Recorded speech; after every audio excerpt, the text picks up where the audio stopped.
Olá!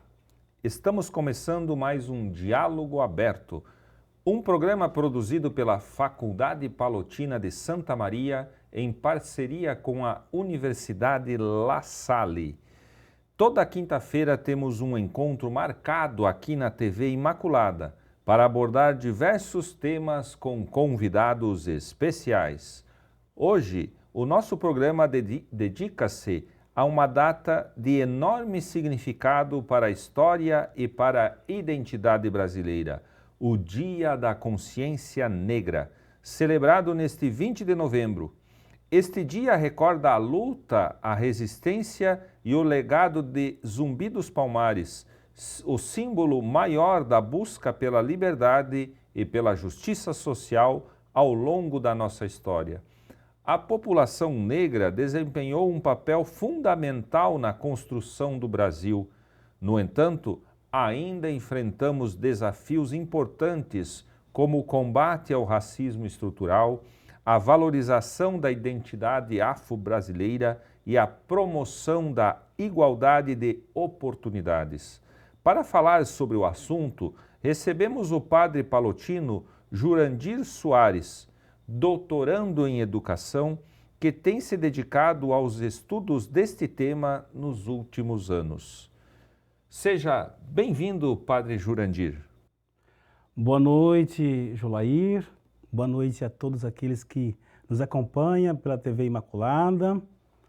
Em primeiro lugar, agradecer o convite que a produção fez para mim estar aqui nesta ocasião para falar desse tema tão importante para a sociedade brasileira. Essa já é a segunda vez que eu participo deste programa, então é uma alegria muito grande estar aqui para partilhar um pouco daquilo que é a minha trajetória, tanto de pesquisa como também de luta sobre esse tema da consciência negra. Padre Jurandir, para começarmos, poderia explicar um pouco para nós a origem do Dia da Consciência Negra, a importância da história de Zumbi dos Palmares para o nosso Brasil? Pois bem, para falar desse tema, deveríamos voltar ao regime colonialismo no Brasil, né? Porque esse regime traz os africanos, escravizam para o Brasil, e desde então se trava uma luta de libertação da escravidão, uma busca por liberdade e dignidade do povo negro. E Zumbi dos Palmares, ele é um líder, né, que se destaca, que busca organizar o povo na região do Nordeste, ali em Alagoas, Pernambuco, né, e criando os quilombos, lugar de resistência que procura, com toda força, lutar pelo direito da liberdade, a vida e a dignidade do povo. Então, acho que a origem começa por aí, né? Uma luta contra a escravidão, uma luta contra a exploração do povo negro. E desde então, os movimentos sociais, abolicionistas, procura esse espaço, essa conquista. E então, Zumbi dos Palmares, ao ser morto no dia 20 de novembro de 1665, lá em Alagoas, marca então um herói que luta pela libertação do povo. Então, essa data do dia 20 de novembro é em homenagem a este grande líder, esse grande herói, mas não só ele, né? Tantos outros homens e mulheres lutaram para essa conquista de liberdade e de rompimento da escravidão. Mas esse é um marco, e por isso é uma homenagem a este grande líder. Essa data, né, reconhecida hoje como feriado nacional, que é o 20 de novembro, é algo recente, né, dentro do calendário brasileiro. De que modo esse reconhecimento nacional é importante para essa luta que se inicia lá com os Zumbis dos Palmares e continua hoje? Muito bem. Os movimentos negros, inclusive um movimento aqui no Rio Grande do Sul, em Porto Alegre, um grupo chamado Palmares, eles aqui, de fato, luta e conquista e faz com que, ao invés de celebrar o dia 13 de maio, né, como o dia que a princesa Isabel assina a Lei Áurea, como o dia da libertação, passa-se a recordar a data do dia 20 de novembro. E agora, recentemente, 2024, é que se passa a ser, então, feriado nacional. Por quê? Justamente, em primeiro lugar, pela importância, pela relevância que a população negra, que a sociedade negra tem para toda a história do Brasil. Apesar de serem seres humanos escravizados. Foram escravizados. Eles não eram escravos, eram homens e mulheres livres. Mas sendo escravizados, trabalharam para construir o país. Além do trabalho, ofereceram também o seu conhecimento, a sua sabedoria, a sua cultura para ajudar o desenvolvimento econômico, social, cultural da sociedade brasileira. Aí está a importância. Então, é importante que todo o Brasil reconheça esse legado, essa importância, essa relevância de povos que vieram ajudar a construir o Brasil e que continuam até hoje ajudando a construir o Brasil, dando este aspecto, podemos dizer assim, africano, afro-brasileiro, a uma sociedade que se desenvolve durante esses 500 anos, né? E quais têm sido os avanços mais significativos no combate ao racismo no Brasil nas últimas décadas? Olha, podemos dizer assim, além daquilo que é a luta dos movimentos negros, movimentos de resistência, o clamor do povo negro, o clamor das vítimas do racismo, o governo, o Estado desenvolve, cria, promove leis que combatem o crime do racismo, né? Já lá em 1989, né, a lei contra o racismo, né, que criminaliza o racismo, né? O racismo é um crime contra a humanidade, é um crime contra a dignidade do povo negro. E assim depois vem a lei contra a injúria racial, também o Estatuto da Igualdade Racial. Então são tudo leis que o Estado promulga para justamente punir aqueles que não desenvolvem essa cultura do acolhimento, do respeito, da dignidade das pessoas. Então, eu penso que essas leis talvez não deveria ser necessário se nós tivéssemos esta cultura do respeito, do acolhimento, de valorizar a dignidade da pessoa humana. Mas como isso é uma herança, né? A escravidão, o racismo, a discriminação é uma herança que se traz lá desde o regime colonial. Então, esta lei vem justamente para combater esta sequência de crimes, um índice elevado de crime contra a dignidade das pessoas, por causa da sua raça, da sua cor, da sua religião. Então eu creio que são alguns avanços, ainda que seja poucos, né? Mas são conquistas. Isso são frutos da luta do povo negro, do clamor do povo negro e dos movimentos sociais que clamam por justiça e por respeito e por dignidade.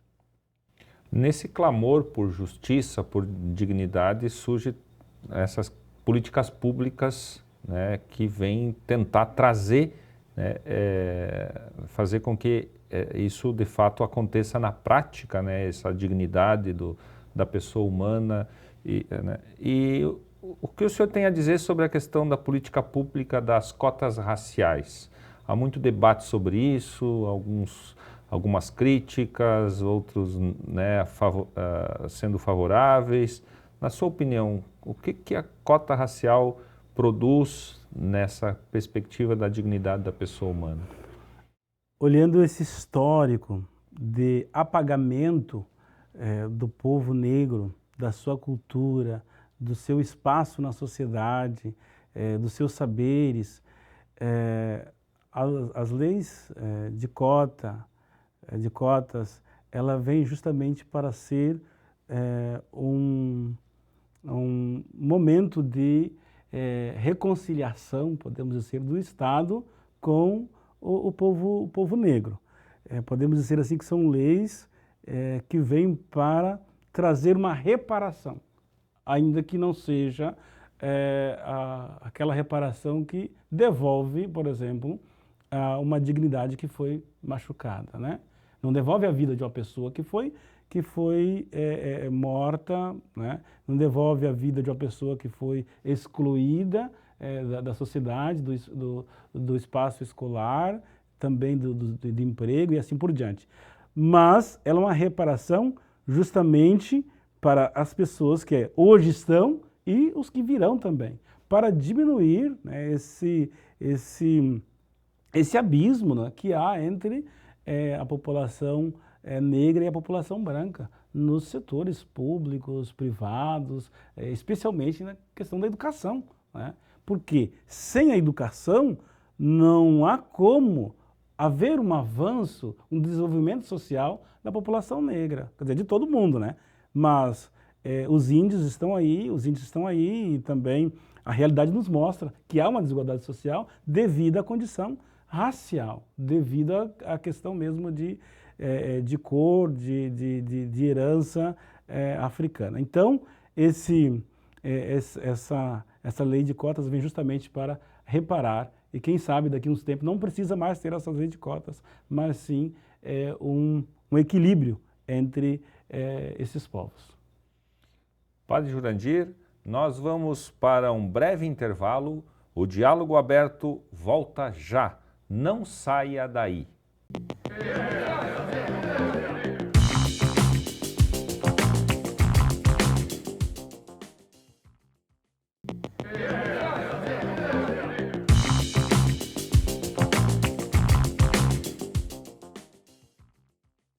O programa Diálogo Aberto está de volta. Hoje o nosso programa aborda o Dia da Consciência Negra, uma data que possui um enorme significado para a história e para a identidade do povo brasileiro. O nosso convidado é o padre palotino Jurandir Soares, estudioso do tema. Padre Jurandir, citastes no bloco anterior muitos avanços, né, que foram acontecendo no decorrer do processo, né, dessa conscientização e das mudanças de perspectivas em relação ao Dia da Consciência Negra. Apesar desses avanços, ainda há um longo caminho a percorrer, né?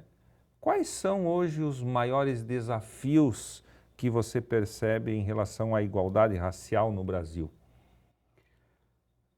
Bom, em primeiro lugar, acho que o desafio ele passa por dois âmbitos, seja ele a nível de Estado, seja ele a nível também individual, né? Isto é, romper com preconceitos, estereótipos que marcaram a história a história e a vida do povo negro, né? Então, como romper, essa é uma pergunta importante, como romper, como quebrar esta cadeia, nessa corrente de estereótipo que vem há século, né? Então, acho que esse é um grande desafio portanto, a luta, podemos dizer assim, continua, né? A nossa luta vem de anos e ela deve continuar. E aliado a isso, uma das coisas é também romper com certo política de naturalização da questão racial. Achar que isso é natural, né? ou até mesmo que o racismo não existe. Como foi o caso de tentativas de intelectuais, como foi o Gilberto Freire, né? Aquele livro dele, Casa Grande e Senzala, ele vai desenvolver essa ideia, essa teoria, uma ideologia de uma democracia racial, onde os brasileiros, né, vivem de forma harmônica. Aqui convive todas as raças de forma harmônica, né?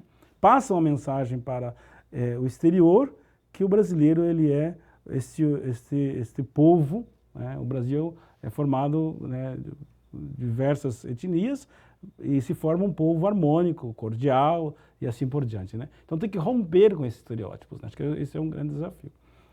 Um outro desafio é a questão da política do mérito, né?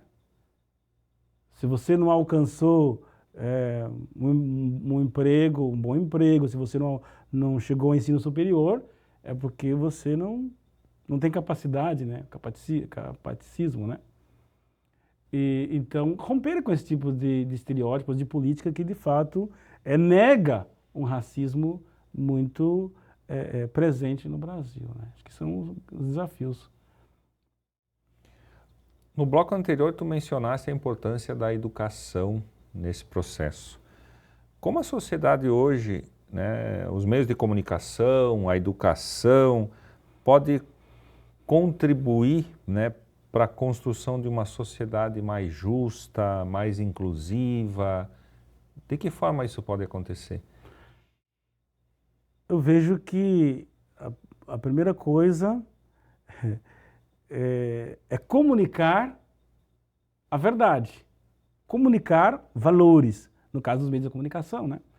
E a escola ensinar valores, ensinar a história, a cultura, a tradição africana e afro-brasileira, como prevê a Lei 10.639, né? Ensinar isso às crianças, ensinar isso nas escolas e valorizar isso. Eu penso que esta adesão, opção pela verdade, qual é a história verdadeira do Brasil? Como o Brasil é formado? E a valorização, então, desse legado do povo negro a partir da escola, também dos meios de comunicação, dando espaço, né, para artistas, atores negros, e de fato assumindo isso como algo que fez bem para o Brasil e continua fazendo bem e fará bem quando esses valores culturais, esses valores humanos, vindo de uma cultura diferente, é valorizado, é incluído em nossas práticas, nos nossos dias a dias, né? E também denunciar aquilo que é crime, não se calar, né? Acho que, às vezes, as vítimas do crime, especialmente do racismo, quando é criança, quando são pessoas vulneráveis, não tem alguém que denuncie, que ajude essa pessoa.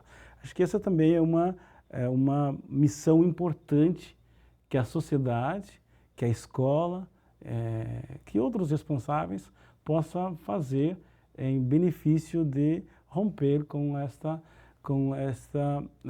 barbárie, que é a questão do crime do racismo, né? Sabemos da importância da representatividade dentro da sociedade. Uma representatividade dentro na política, na educação, nas profissões, né, de modo geral. Qual é o impacto da ausência da representatividade negra, né, dentro desses espaços? O impacto, inevitavelmente, é negativo, né?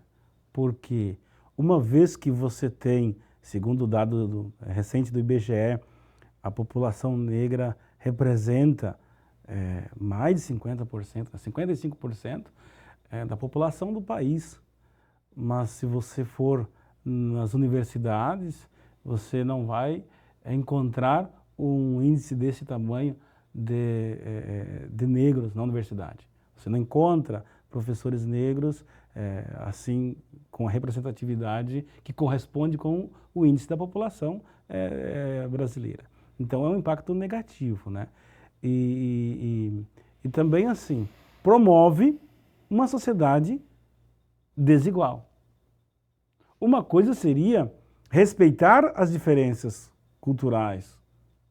Outra coisa é promover a diferença ou a desigualdade racial, que como consequência, a desigualdade social. A desigualdade também no emprego, na moradia e assim por diante, né? Então é um impacto negativo. A sociedade não vai para frente, não será uma sociedade harmônica, será uma sociedade de fato de luta, de guerra, de violência. Por quê? Porque também é uma sociedade que não participa de forma igual dos seus benefícios, do seu desenvolvimento econômico, social, né? Então, essa invisibilidade é de fato uma coisa danosa, né? É uma coisa muito prejudicial. Então, me parece que precisamos, de fato, não fechar os olhos para isso, né? Porque às vezes a gente fecha os olhos, não grita, não clama, não protesta e acaba se conformando com a situação, que é uma situação de desigualdade social e de falta de valorização da vida de todas as pessoas, de todos os brasileiros.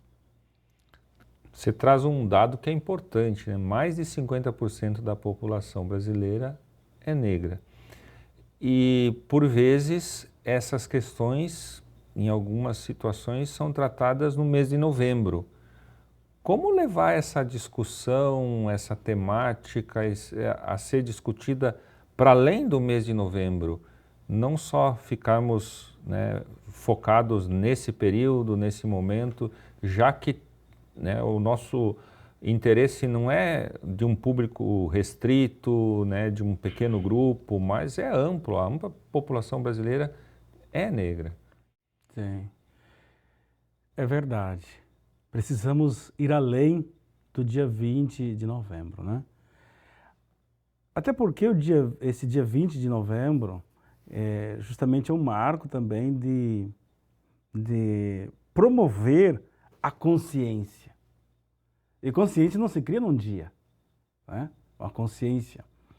E para isso precisamos de ações diárias para ajudar a criar consciência, especialmente na área da educação, né?